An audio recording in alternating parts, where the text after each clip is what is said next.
The Wyoming wind cut like a blade through Ethan Cole's dreams.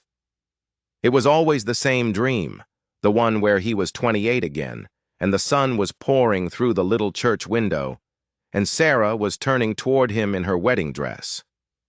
Her eyes, the color of a mountain sky in June, were laughing. Her smile was pure honey, sweet and warm as a summer dawn, and she was leaning in for their first kiss as man and wife. Then came the knocking, sharp, desperate, real.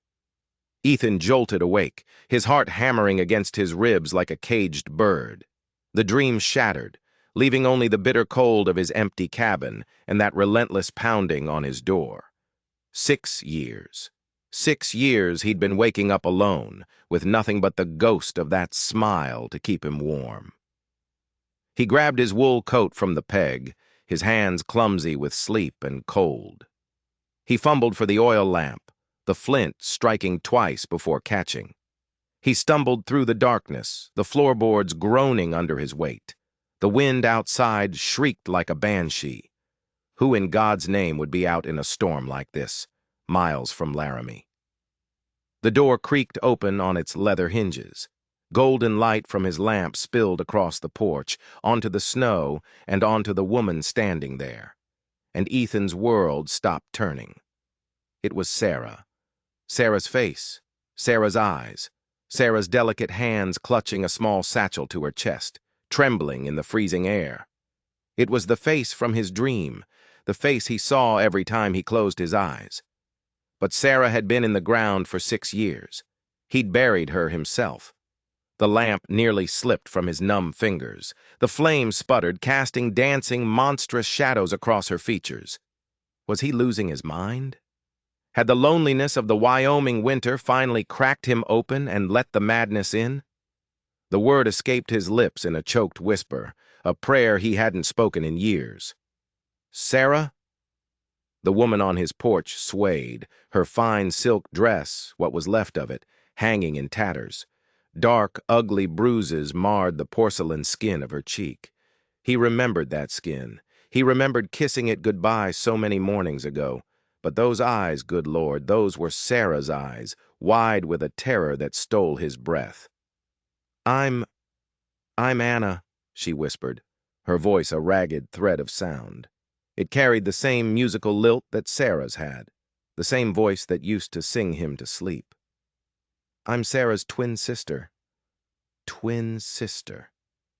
The words hit Ethan like a physical blow, like a kick from his meanest stallion. He stumbled back a step. Sarah had mentioned a sister, hadn't she? In letters, a long time ago. Anna, the one who stayed back in Chicago with their father after the parents split.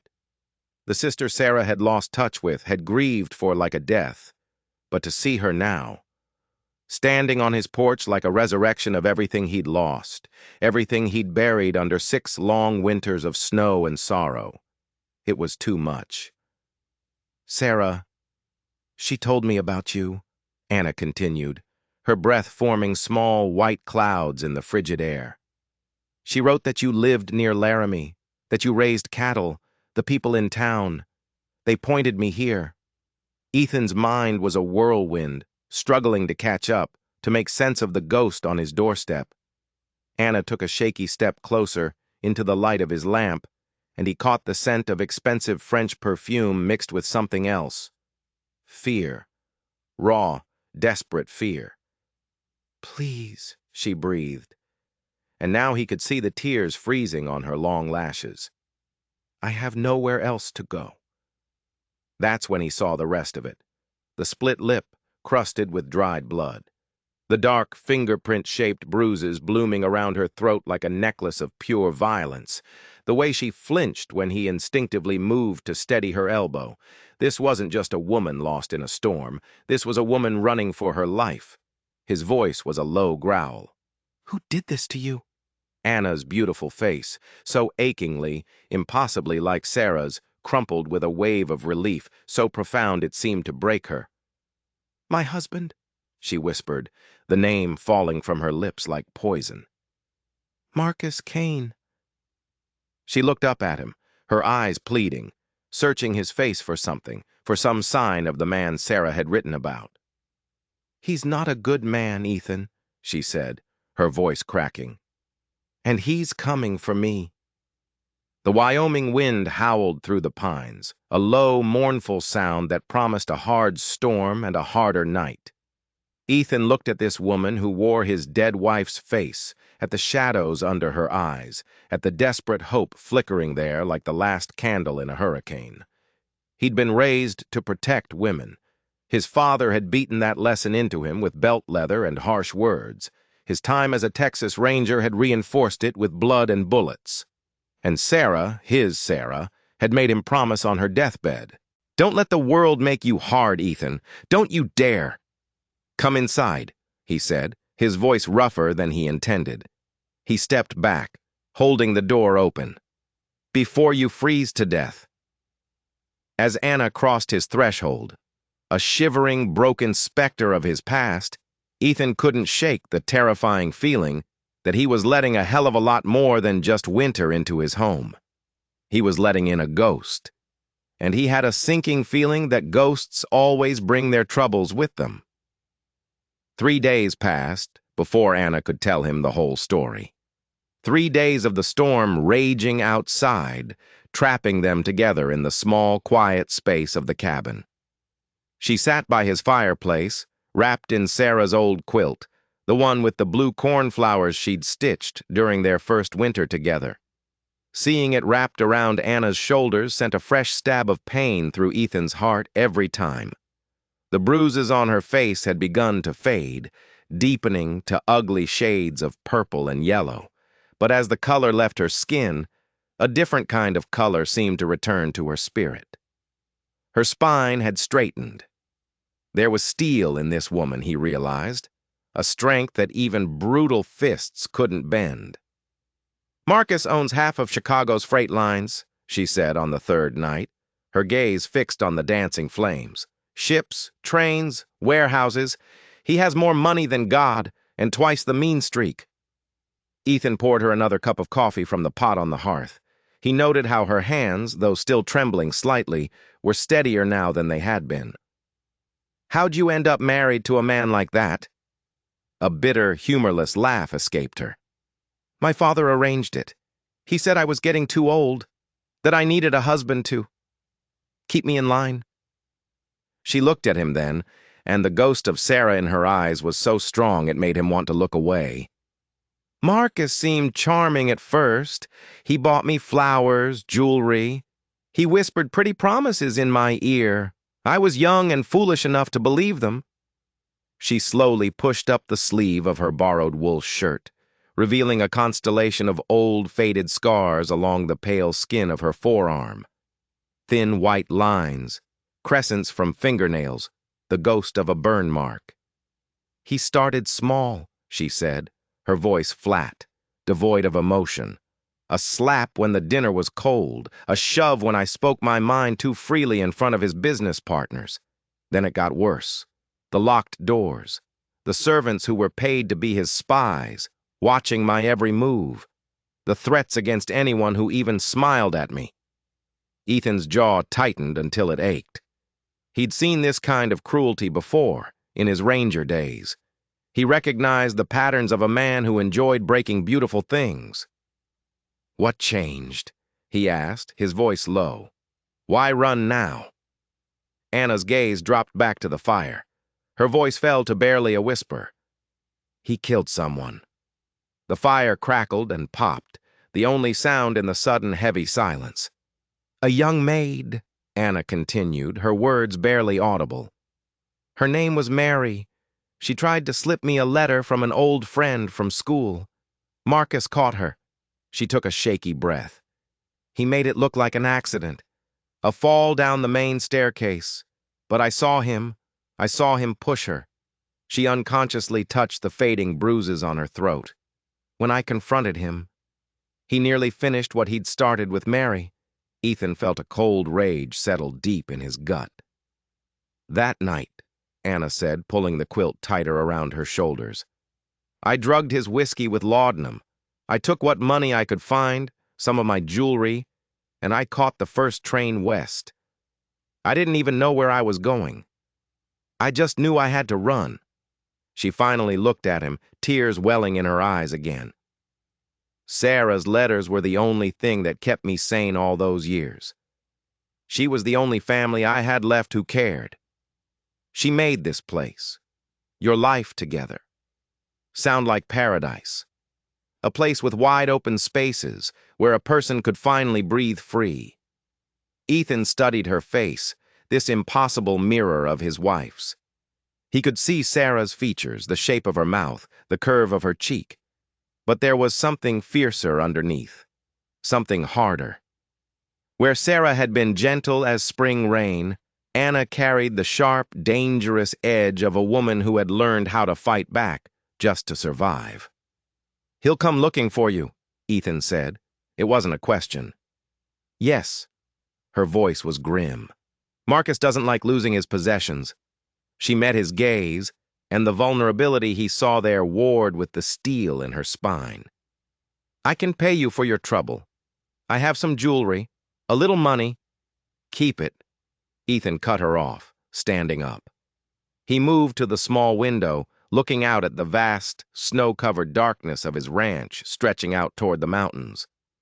No man has the right to put his hands on a woman in anger. He turned back to face her. "You can stay as long as you need." Anna was quiet for so long he thought she might have fallen asleep. When he looked closer, he saw that silent tears were streaming down her cheeks, catching the firelight. "Thank you," she whispered. Sarah was right about you." But as he banked the fire for the night and retreated to his lonely cot, leaving Anna to sleep in his bed, a new and unsettling thought took root in his mind. She'd said the people in town had pointed her here, but his ranch was a good 10 miles out. People in Laramie were tight-lipped with strangers. How, exactly, had she found him so easily? The thought was a small, sharp stone in his boot, and he knew it would trouble him with every step he took. January melted into February, and Anna began to thaw along with the Wyoming snow. She was more capable than he'd ever expected. While he was out mending fences or tending to the cattle, she transformed his cold, dusty bachelor cabin into something that felt almost like a home again. She cooked meals that didn't taste like boot leather. She mended his shirts with delicate, careful stitches, and she filled the oppressive silence he'd grown so accustomed to with the soft sound of humming as she worked. But it was the evenings that tested him. The long, dark evenings by the fire. Anna would settle into Sarah's old rocking chair, the lamplight catching the glints of gold in her auburn hair, and she would read to him. She'd brought one book with her from Chicago, a worn copy of poems, and her voice, so impossibly like his wife's yet uniquely her own, would paint stories of distant, beautiful places while the wind sang its lonely song outside the cabin walls. One night, she reached for a spare blanket on the high shelf above the hearth. Her sleeve caught, pulling the fabric of her borrowed dress tight across the curve of her breast. Ethan's breath hitched in his throat before he could stop it. He looked away, his knuckles white where he gripped the arms of his chair. She was a woman. Flesh and blood and warmth and life. Not just the ghost of a memory, and he was a man who had been alone for a very long time. "Sarah used to read to me," he said, his voice rough, trying to fill the suddenly charged silence. Anna turned from the shelf, the blanket in her arms. Her eyes found his across the room, and something electric, something dangerous, passed between them. "I know," she said softly. "She wrote about it in her letters." She took a step closer. "She said you had the most beautiful hands she'd ever seen." Ethan looked down at his own hands, calloused, scarred from rope burns and barbed wire and hard work. There was nothing beautiful about them. "She was wrong about a lot of things," he muttered. "No," Anna said, her voice barely a whisper. She was standing in front of him now, so close he could smell the clean, soapy scent of her skin. "Not about that." She reached out, her fingers gentle, and traced the old, jagged scar across his knuckles, a souvenir from a border skirmish in his ranger days. Ethan should have pulled away. He should have stood up, put some space between them, remembered that this was his dead wife's sister, remembered that she was vulnerable and running from a monster, that he was supposed to be her protector, not this. Instead, he found himself catching her wrist, feeling the frantic, bird-like flutter of her pulse beneath his thumb. Anna, he breathed, her name both a warning and a plea. I know this is wrong, she whispered, her face so close to his now that he could count the tiny freckles across the bridge of her nose, freckles Sarah had never had. But I haven't felt safe in 3 years. I haven't felt anything good. And when you look at me, when you touch me, I remember what it's like to be a woman again, instead of just a victim. Her free hand came up to cup his rough cheek, and Ethan felt himself leaning into her touch like a man dying of thirst finally finding water. We can't, he whispered, the words a lie even as he spoke them, because his thumb was stroking the delicate skin of her wrist, and she was stepping closer still, her body fitting against his as if it were made to be there. Just once, she breathed against his lips. Let me feel something besides fear. When their mouths met, it was an explosion. It was nothing like kissing Sarah. Where his wife had been sweet and gentle and yielding, Anna kissed him with a fierce, desperate hunger.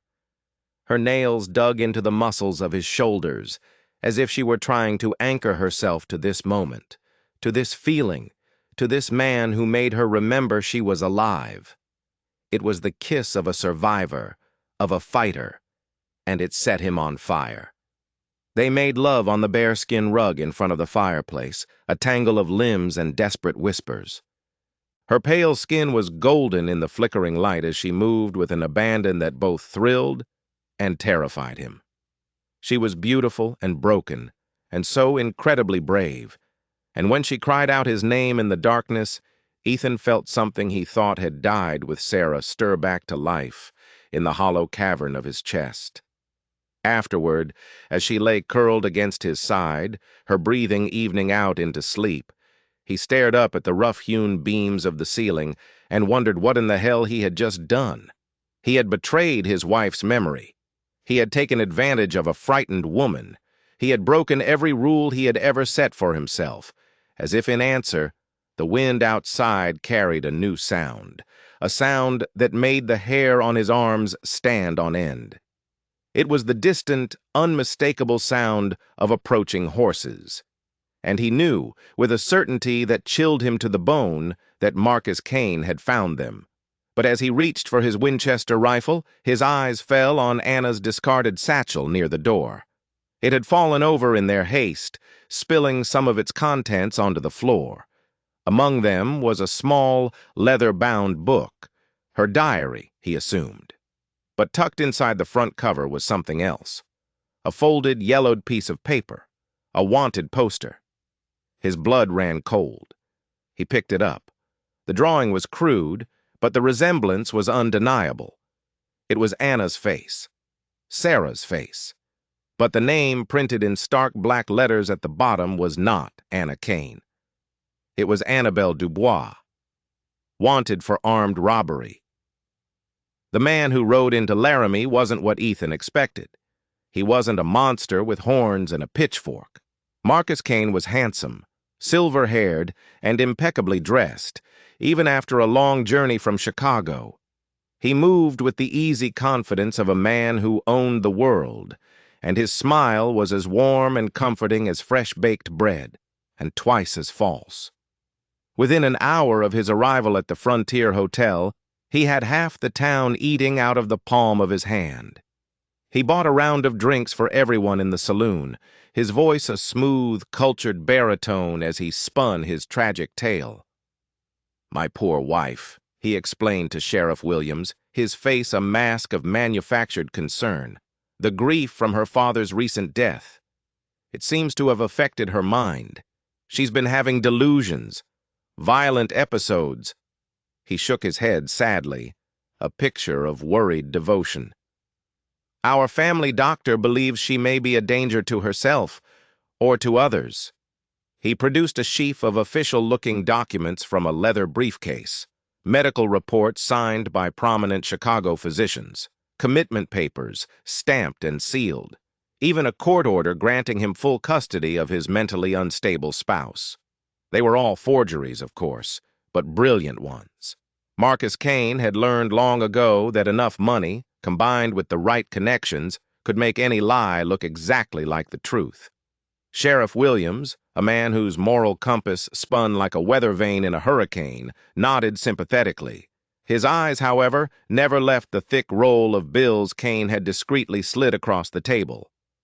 A tragic situation, Mr. Kane. Real tragic, the sheriff said, pocketing the bribe without a hint of shame. My boys and I will be more than happy to help you reunite with your missus. While Kane was poisoning the well in town, Ethan was discovering his own well had been poisoned from the start. The wanted poster felt like a brand in his hand. Annabelle Dubois, wanted for the robbery of a mail train outside of Chicago, armed and dangerous. He stared from the crude drawing to the woman sleeping peacefully in his bed, the firelight soft on her bruised face. Who was she? Was any part of her story true? He confronted her the next morning. He didn't shout. He didn't accuse. He just laid the poster on the table between them while they drank their coffee. Anna, or whoever she was, stared at it. The color drained from her face, leaving her looking fragile and translucent, like a woman staring at her own ghost. Then she did something he didn't expect. She started to cry. Not the silent, dignified tears of before, but racking, hopeless sobs that shook her entire body. It's not what you think, she choked out between gasps. My name is Anna. That was a mistake, a long time ago. She told him a new story, a story even more tangled than the first. Yes, she had been with a man named Dubois, a gambler, a thief. She'd been young, stupid, and in love. He'd forced her to take part in the robbery. She was just the lookout. She swore she'd never even held a gun. When it went wrong, she'd run, changed her name, and tried to start over. That's when she'd met Marcus Kane, a wealthy businessman who offered her protection, a new life, a life that had turned into a gilded cage. He knows about this, she whispered, her finger trembling as she pointed at the poster. He holds it over me. It's how he controls me. If I ever try to leave, he threatens to turn me in. Please, Ethan, you have to believe me. I'm not that person anymore. He wanted to believe her. God, he wanted to. He looked into those eyes, Sarah's eyes, and saw a desperate, trapped woman. But the foundation of trust between them had cracked. Now every word she said, every touch, every glance was suspect. The first real warning came not from Kane, but from Tom Morrison, his nearest neighbor and one of the few men in the county Ethan considered a true friend. Tom rode up to the ranch just after dawn, his horse lathered from a hard ride, his weathered face as grim as a tombstone. There's a man in Laramie asking about you, Ethan, Tom said, not dismounting. A rich fella from back east. Says he's looking for his wife. Tom's gaze flickered to the cabin door, where Anna had just appeared. Description he's giving matches the woman you got staying with you. Anna dropped the bucket of chicken feed she was holding. He found me, she whispered, her face going white. Dear God, he actually found me. Ethan moved to her side instinctively, his hand resting on the small of her back. What's this man saying, Tom? Claims she's sick in the head, Tom said, spitting a stream of tobacco juice into the dirt. Got papers from some Chicago judge saying she needs to be put in an asylum. And Sheriff Williams, well, he's all set to help him collect her. Anna made a choked, wounded sound. The asylum. He's going to put me away, lock me in a room where no one will ever hear from me again. Her fingers dug into Ethan's arm, her panic sharp and real. "I've seen what happens to women who disappear into those places. They never come out." "Over my dead body," Ethan growled, and he meant it. Tom Morrison studied them both for a long moment, his shrewd eyes missing nothing. "This woman doesn't look crazy to me, Ethan. Scared, maybe, hurt for certain, but not crazy." "She's not," Ethan said, the words coming out with more certainty than he felt. He had to make a choice. And looking at her now, terrified and hunted, he chose her. Her husband's the one who gave her those bruises.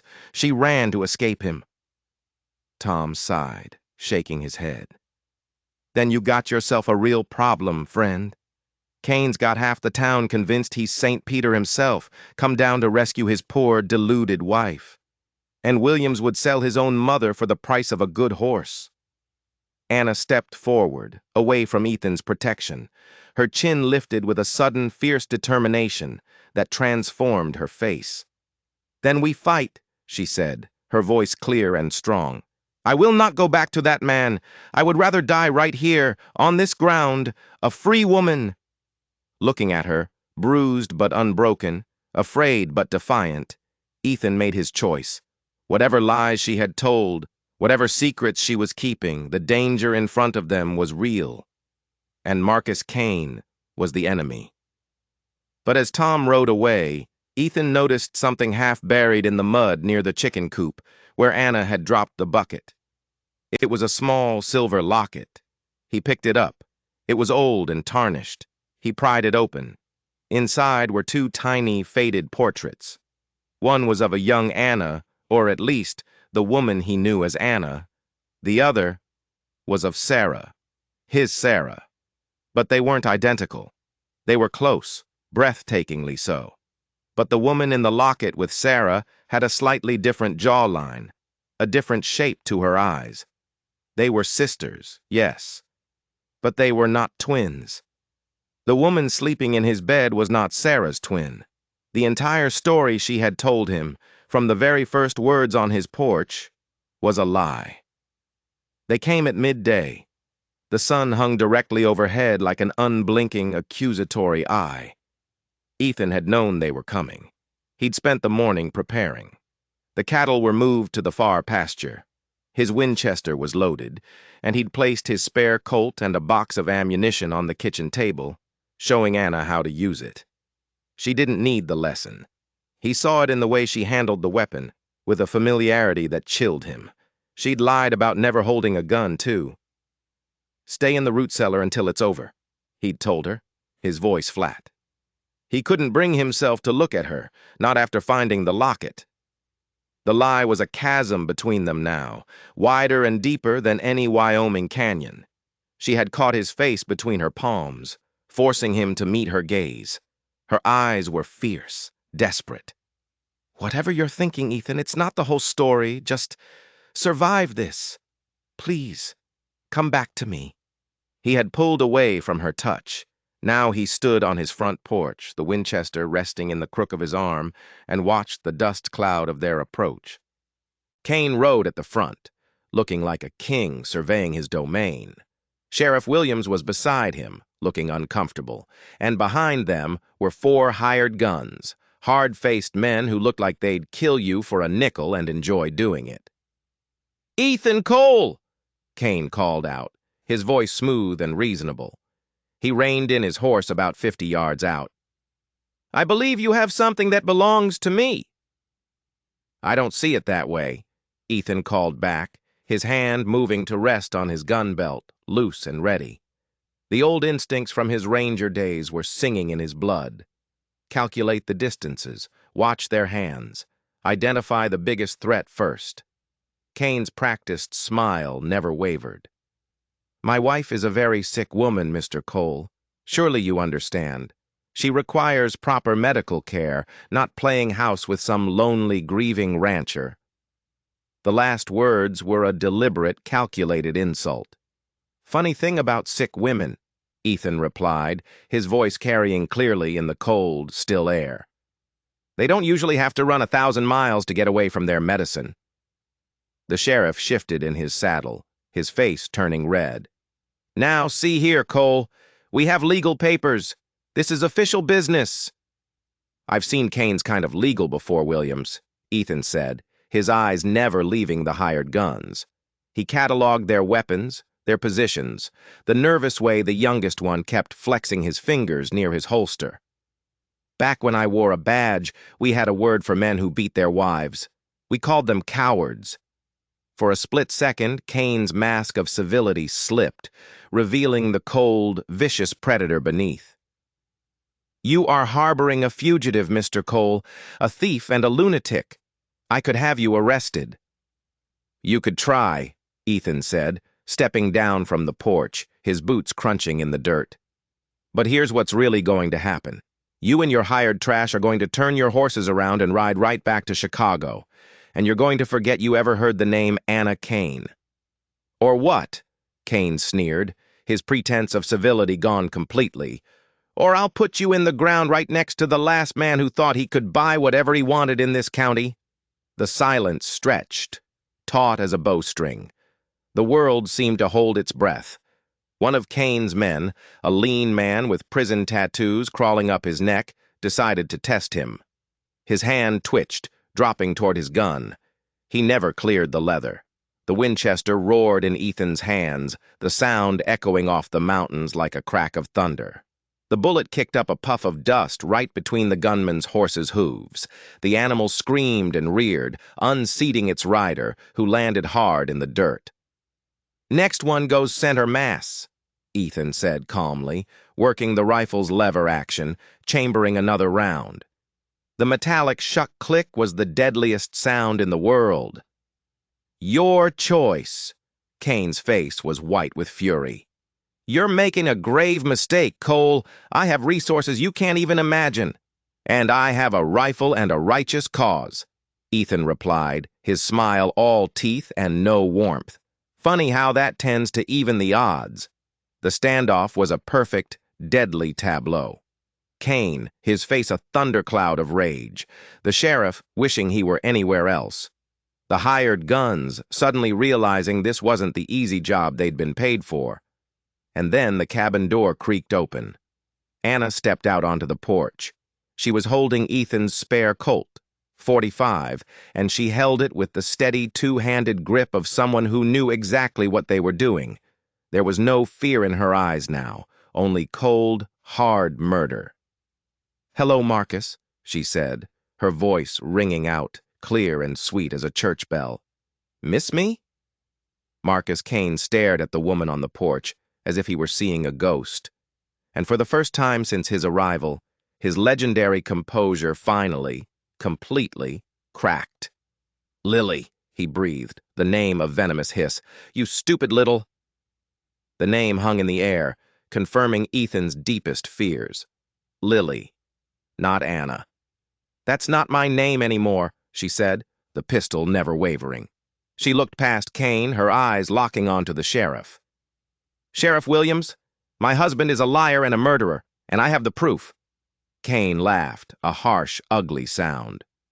"Proof? You have nothing, you little gutter snipe. Just the ravings of a mad woman."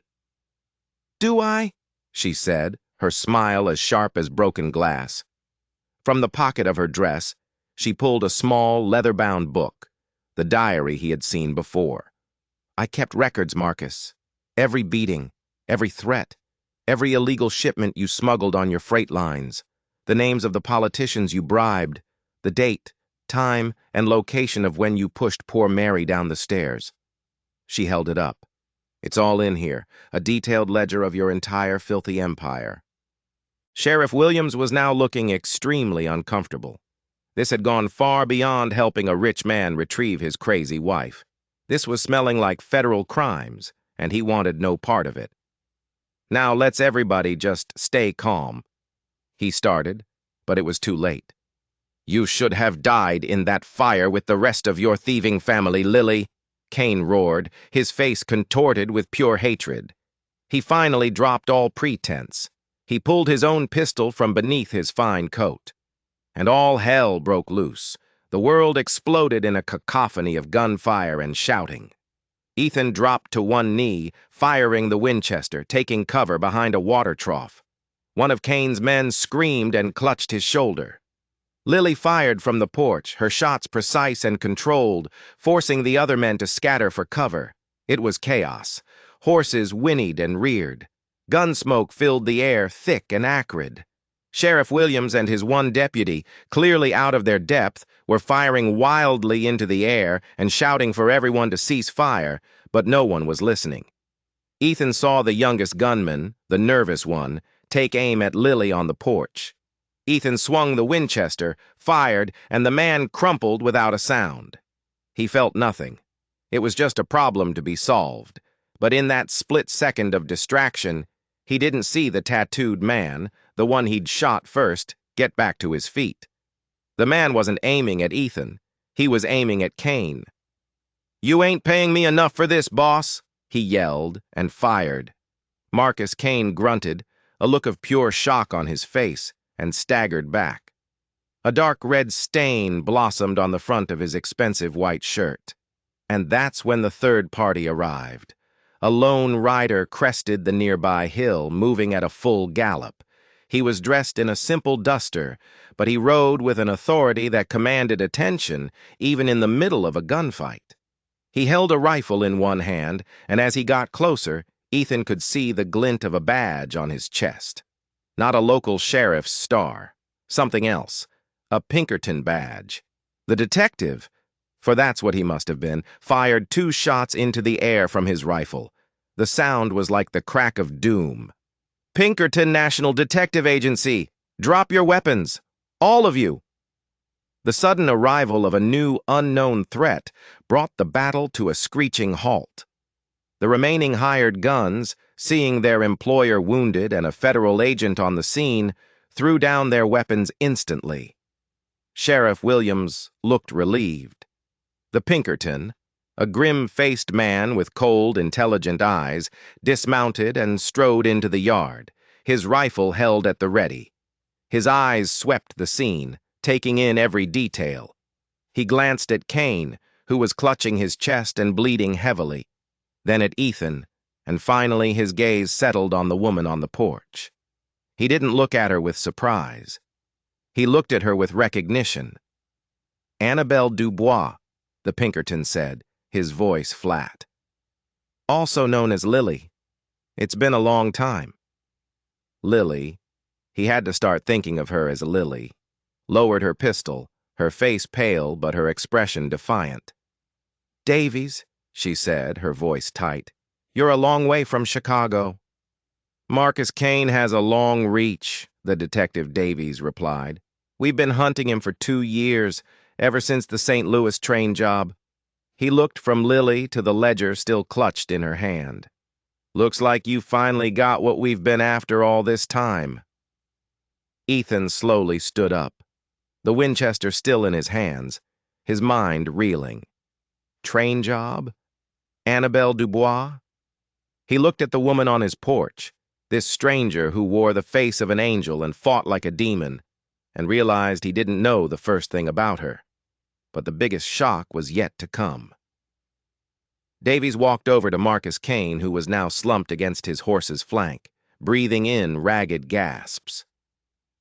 "Marcus Kane, you're under arrest for robbery, smuggling, and the murder of Federal Marshal Thomas Albright."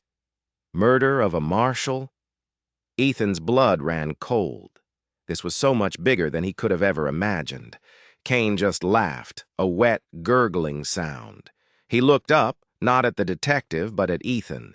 His eyes were filled with a spiteful, dying fire. "You think you're the hero, Cole?" he rasped, spitting a wad of blood onto the ground. "You think she chose you, this righteous farmer?" He coughed, a terrible, racking sound. "She never would have found you. She never would have known where to look." He fixed his gaze on Ethan, a cruel, triumphant smirk on his lips. "If your dead wife hadn't told her exactly where to go." The world tilted on its axis. Ethan stared at Kane, then at Lily, then back at Kane. It didn't make sense.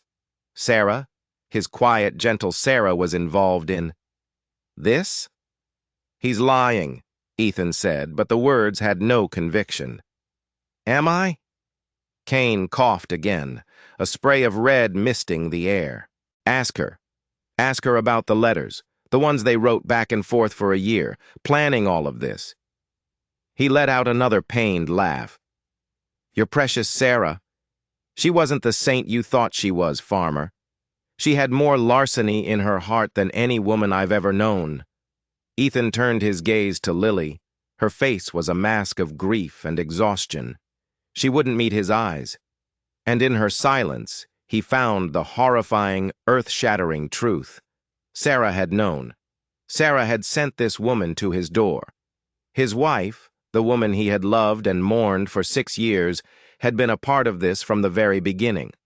The foundation of his entire life, the bedrock of his memory of her, had just crumbled into dust.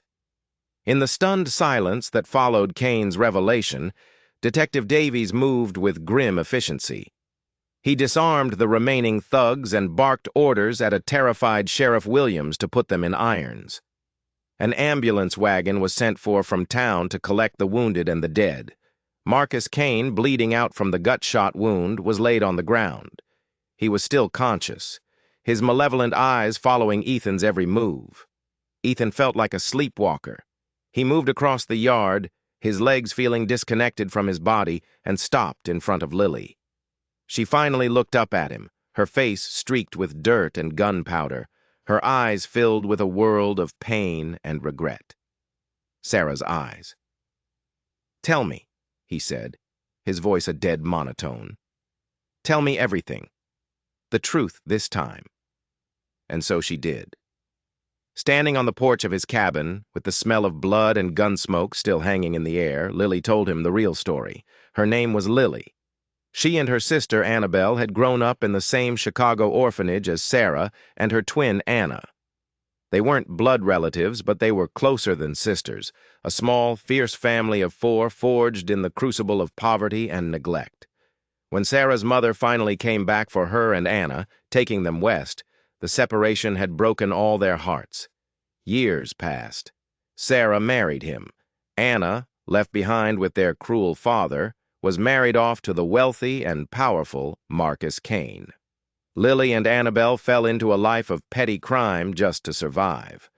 That's when Annabelle took the name Dubois, becoming a notorious, if small-time, con artist and thief. But the sisters had never lost touch. They wrote letters using secret drops and codes. Anna's life with Kane was a living hell, and she documented every bit of his abuse and his growing criminal enterprise.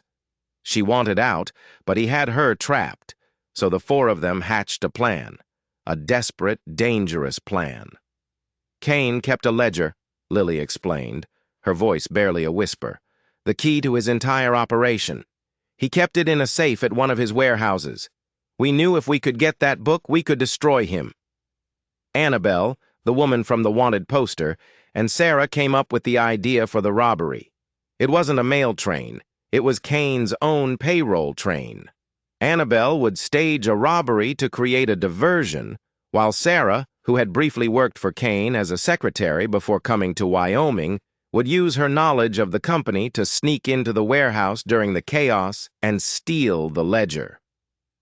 It almost worked, Lily said, her eyes dark with memory. Sarah got the book. She was clean away. But something went wrong on the train. A guard got spooked. Shots were fired. Annabelle, my sister. She was killed. The wanted poster for Annabelle Dubois was real, but the woman in it was dead. Sarah got away with the ledger and came back here to you, Lily continued. This ranch. It was meant to be the safe house, a place to hide the evidence until the time was right. But then, she got sick.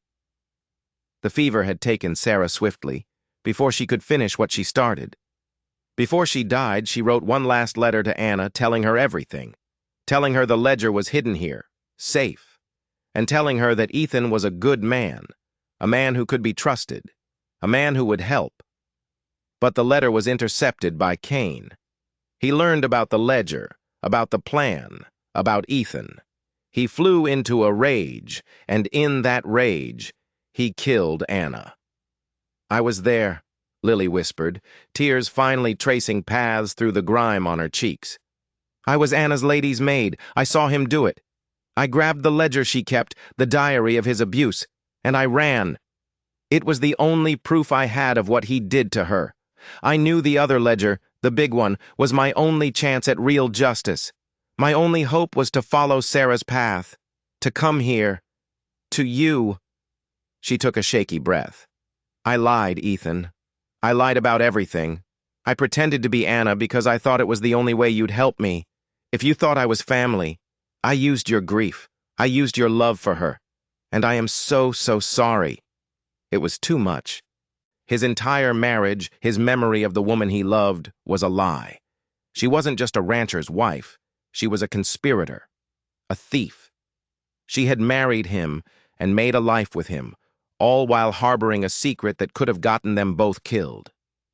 He felt a rage so pure and cold it burned, a rage at Sarah for her deception, at Lily for hers, at Cain for destroying so many lives. He turned without a word and walked away. He walked past the bodies, past the detective, past the house that no longer felt like his own. He walked out into the vast, empty prairie until the ranch was just a small speck behind him. He needed the wind to scour him clean, to blow away the lies. He didn't know how long he was out there. Hours, maybe. The sun began to set, painting the sky in shades of blood and gold. He finally stopped at the base of a huge ancient oak tree on a low ridge overlooking his land. It was where he had proposed to Sarah. He had carved their initials into the trunk, EC plus SC. He sank to the ground, his back against the rough bark, and finally let the grief wash over him. Not the old, familiar grief of a widower, but a new, sharper grief, the grief of betrayal. "She loved you, you know." He looked up. Lily was standing a few feet away, holding something in her hand, a small tin box. "She never meant to lie to you forever," Lily said softly. "She was going to tell you. After it was all over, she was just waiting for the right time." She gestured with the box. "Davies found this in my satchel. It was with the locket. It's from her. For you." He took the box. His hands were trembling. Inside, nestled on a bed of faded velvet, was a single, folded letter. The paper was brittle with age. It was Sarah's handwriting. "My dearest Ethan," it began, "if you are reading this, it means the worst has happened, and I have left this world without you. Or perhaps it means that the trouble I have made has finally found its way to your door, and Lily has had to tell you the truth." He read on, his vision blurring with tears. She told him everything Lily had, but in her own words. She wrote of her fierce love for her friends, her desperation to save Anna from Cain. She wrote of the robbery, her fear, her guilt. "I fell in love with you the moment I saw you," she wrote. "That was never part of the plan. The plan was to hide, to lay low. But you, my darling Ethan, you were this beacon of goodness and strength in a world that had shown me so little of either. I was a coward. I was afraid that if you knew the truth of what I had done, you would turn away from me. And I could not bear that. Loving you, building this life with you, it was the only truly real thing I had ever known. The ledger is buried at the base of our oak tree, the place where our life together began. I trust you to do what is right with it. And I trust you to see the good in Lily. She has known more hardship than anyone should. She is a fighter, like me. Forgive my secrets, my love, and please, do not let the world make you hard." He finished the letter, the paper shaking in his hands. He looked up at Lily, who was watching him with an expression of profound sadness. He wasn't looking at a con artist anymore. He was looking at a survivor, a woman who had lost everyone she had ever loved, who had put her life on the line for justice, a woman his wife had loved like a sister. He walked to the base of the oak tree and began to dig with his bare hands at the spot where the roots met the earth. A few inches down, his fingers hit oilskin. He pulled it out. It was a heavy, leather-bound book, Kane's real ledger, the proof that would bring down an empire. He stood up and handed it to Lily. Their eyes met. The chasm of lies between them was still there. But for the first time, a bridge was beginning to form across it. A bridge built of shared loss, shared danger, and the dying wish of a woman they had both loved. Spring came to Wyoming, melting the last of the snow and bringing the promise of new life.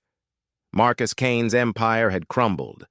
The ledger, along with testimony from Lily, had been enough to convict him and dozens of his associates. With his dying breath, Kane had confessed to the murder of Anna, ensuring he would be remembered only as a monster. In exchange for her cooperation, and with a posthumous recommendation from Sarah found in her letters, the Pinkerton agency had cleared Lily's name. The wanted poster for Annabelle Dubois was officially retired. She was free. She had planned to leave, to take the train east, or maybe west, to California, and start a new life where no one knew her name. But weeks turned into a month, and she was still there. She helped Ethan with the spring branding, her hands, once soft, becoming calloused and capable. They worked side by side in a quiet, careful truce. They didn't talk about the past. They didn't talk about the future. They existed only in the present, two wounded souls, slowly, tentatively, learning to heal. One evening, they sat on the porch, watching the sun set behind the Rockies. It was the first time they had sat there together in comfortable silence. "Sarah would have liked seeing you smile again," Lily said softly. Ethan turned to look at her. He saw the scars on her arm, the memory of pain in her eyes. But he also saw the steel in her spine, the fierce, unyielding spirit that had refused to be broken. He didn't see a ghost anymore. He just saw Lily. "She would have liked you," he replied, his voice quiet but sure. "But Lily is the one who taught me the difference between just surviving and actually living." He reached out and took her hand. Her fingers curled around his. It wasn't a gesture of desperate passion like before. It was something new, something quiet and strong, something that felt for the first time like a beginning. The past was a landscape of ghosts and lies, but as the first stars of evening appeared in the vast Wyoming sky, they both knew the future was a wide-open territory, waiting for them to claim it. If this story of love, loss, and the brutal fight for a second chance touched your heart, let us know in the comments what you think it takes to truly start over. And don't forget to hit that subscribe button for more untold tales from the American West, where the strongest hearts were always forged in the hardest of times.